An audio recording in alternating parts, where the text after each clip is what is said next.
Welcome back into the GSMC Sports Podcast. We just finished up talking about the Iowa versus LSU matchup from last night and the legacy of Caitlin Clark that lives on.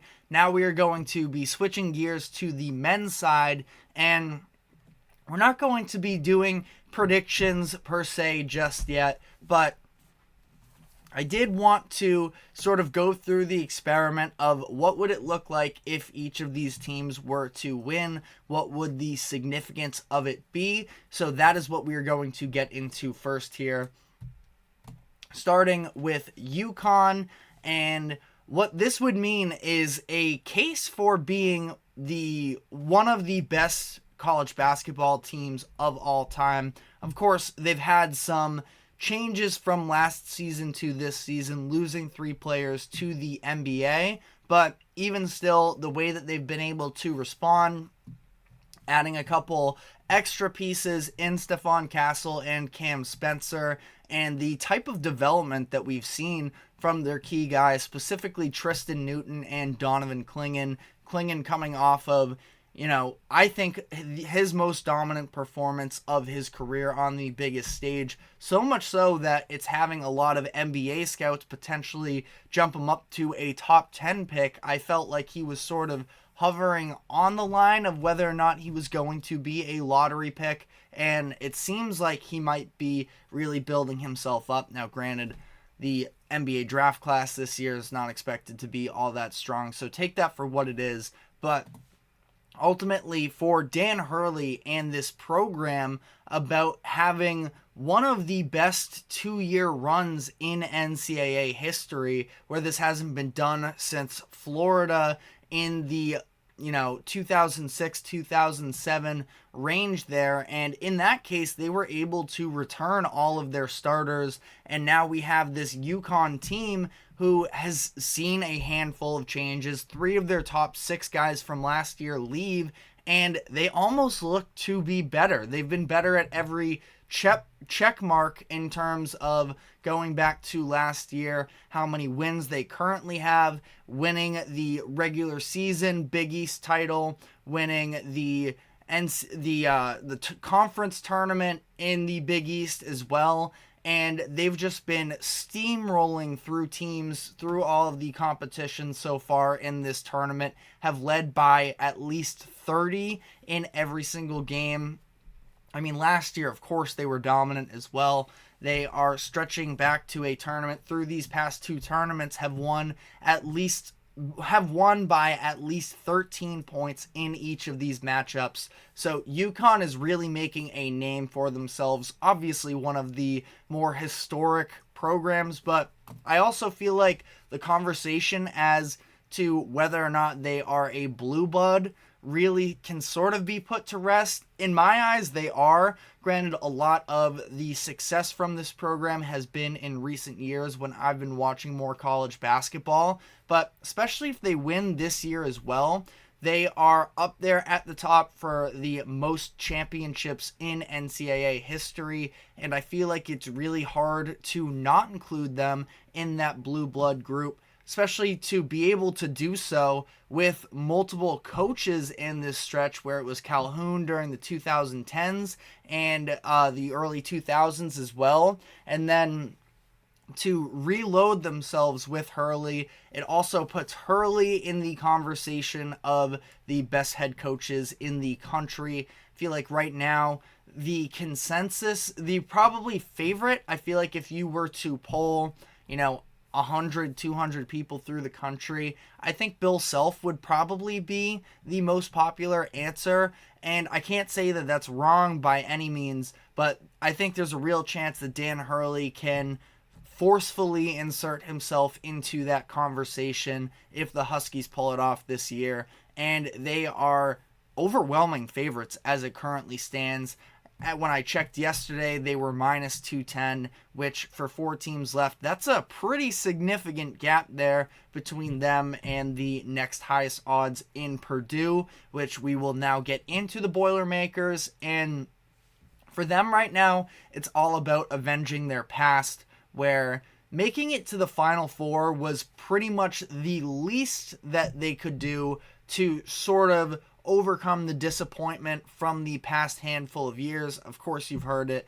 The 3 straight losses to double-digit teams, double-digit seeded teams, and of last year being the second 1 seed to ever be upset by a 16 seed, and they've responded with a very dominant stretch of their own up to this point. They were tested a little bit against Tennessee in their Elite 8 matchup from this past weekend, but they have been steamrolling teams. I don't think that the overwhelming amount of people understand the type of win that it was against Utah State, which was a very solid Utah State team, and they just discarded them very, very early on in that game, and they really have not looked back since. And for the legacy of Matt Painter and Zach Edey, I know that legacy can be a little bit of an overused term a lot of the times when it comes to these types of sports discussions, but really, I mean, you look at Edey, he's going to be a 2-time National Naismith Player of the Year, and up to this point, hasn't had very much success at all at the college level in terms of postseason success. Farthest they had made it was the Sweet 16, I believe, when they were knocked out by St. Peter's. I believe it was the Sweet 16. If not, it was the round of 32. So Purdue had a lot to sort of overcome in terms of public perception headed into this tournament, and they've been able to respond.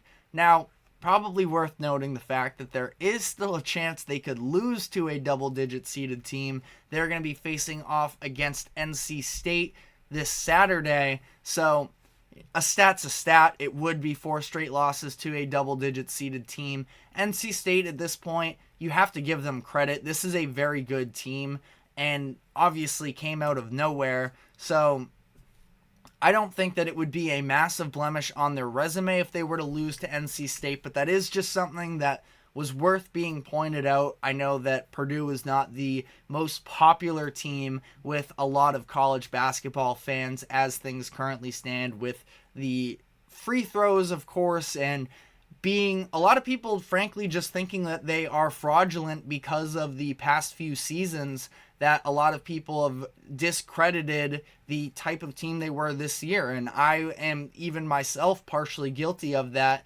where I wasn't fully bought in on them in terms of going forward. But you look at the way that they've been playing this tournament, and it's hard to imagine. I mean, this is really the dream matchup coming into this game between DJ Burns and Zach Edey, 2 very different body types. I saw a funny clip on Twitter of it was Taco Fall against this other massive high schooler, but not the tall Taco Fall massive, the huskier breed, and just 2 very different body types, but 2 of the biggest stars in college basketball today.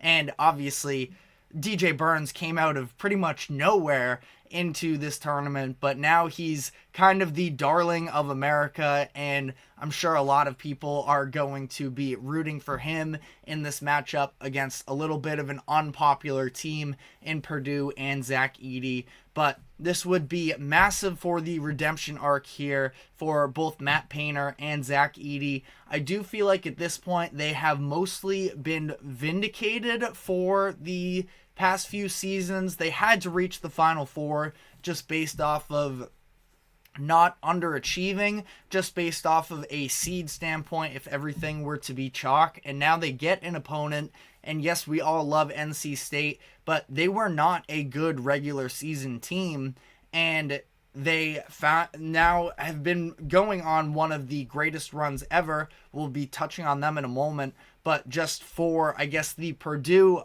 aspect of this, they should win this game. They are the better team. They've been the better team all season long. This would be a disappointing loss, I'm sure, in the eyes of Purdue, but at least a Final Four appearance. First time since 1980 the program has made it back to this spot. This was massive for them. As things currently stand, they are 8.5-point favorites, so would definitely, in the eyes of Vegas, be a disappointing loss.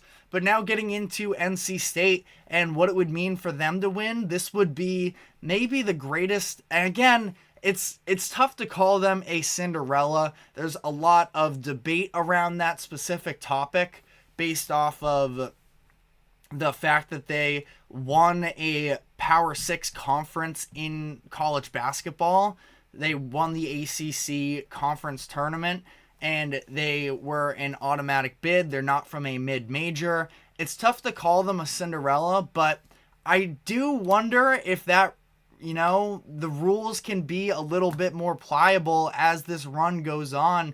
They were not supposed to be in this position. When you look back at the Selection Sunday conversation, a lot of people were upset because the likes of, it was NC State, Oregon, Duquesne, New Mexico, all of these programs ended up winning their conferences, which shrunk the bubble, kept a lot of teams that people wanted to see in the tournament out of it because there were less at-large bids to give away to those bubble teams.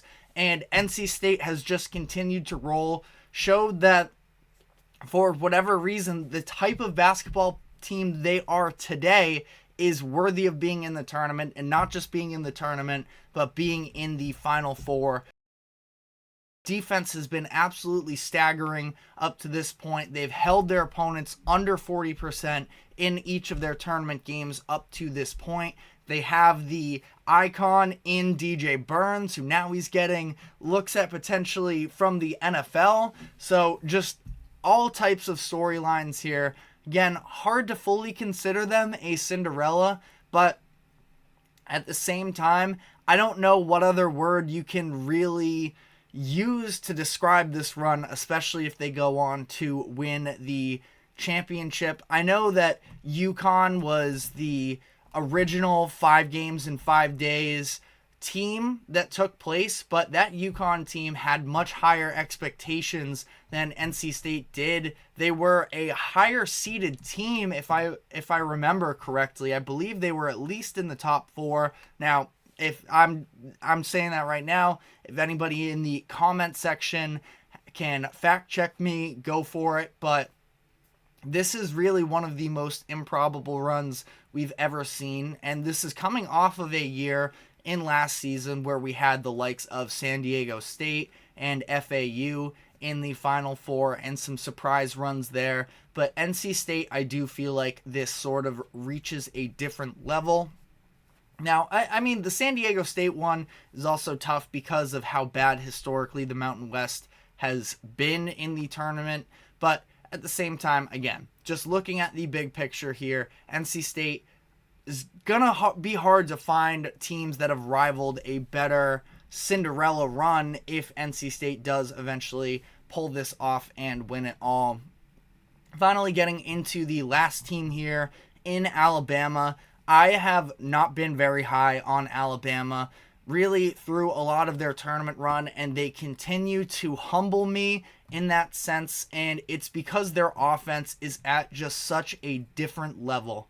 And what really intrigues me about the idea of whether or not Alabama wins it all and what this could mean would be maybe a little bit of a shift. We've, of course, seen in the NBA the past handful of years the way that offense has sort of overtaken defense in a lot of aspects in terms of what it takes to win a championship. And now Alabama could be riding this red-hot offense all the way to a national championship. And what type of ramifications could that have on the college basketball atmosphere? We're seeing more and more teams be reliant on their three-pointers. Marquette, when they played NC State, took over 50% of their attempts from 3 in that game.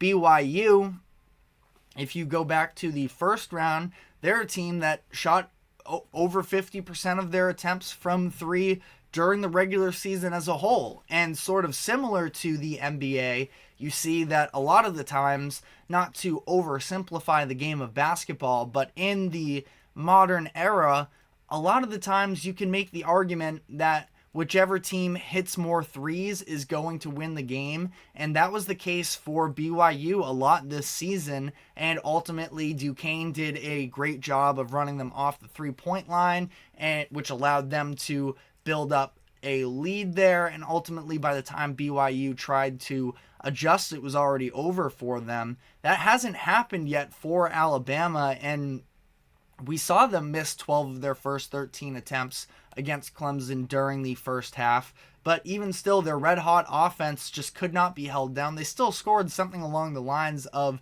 35 or so points in the first half during that Clemson game when they weren't shooting well from three. And then obviously Mark Sears and the rest of the group took over in the second half. So I don't know. I feel like it could be a little bit of an interesting domino effect in terms of how these college programs look at prioritizing offense over defense. We, of course, saw, and this is maybe a bit of an extreme example, but we saw Virginia in their first four game and how badly embarrassed they got on a national stage because this team that really had their own pride wrapped up in being the type of defensive juggernaut that we've seen from Virginia in the past. That wasn't the case. I mean, they were still solid on defense this year, of course, not to discredit that, but they had no offense whatsoever, and as a result, they went an hour in real time without scoring a basket, and they were really the laughingstock of the college basketball and college athletics community for a whole day there. And Alabama has just found a way to be so compelling on offense, to be so dominant with their shot creation. I've talked about Mark Sears, the amount of separation that he can create with those step back looks and just rise up over defenders is so incredible. It gets contagious. Once one guy is feeling it there, the entire room feels it. And I think they have a massive test ahead of them in UConn, but could be very interesting to see if Alabama were to pull this off. And ultimately, their lack of defense is probably why they won't, at least in my eyes. Again, I've been wrong about Alabama plenty times this tournament. Maybe it's going to happen again, but ultimately, we will see there, because if their offense is able to carry them to such an elite level over the likes of UConn, who can get it done on both sides, then we really might start having a conversation about that type of offense and how it can translate to the college game after we've already seen offense and the three-point barrages take over the NBA as well. But we are going to be taking our second break now. We're going to be moving off of college basketball and diving into some MLB thoughts. So stick with us and we will be right back.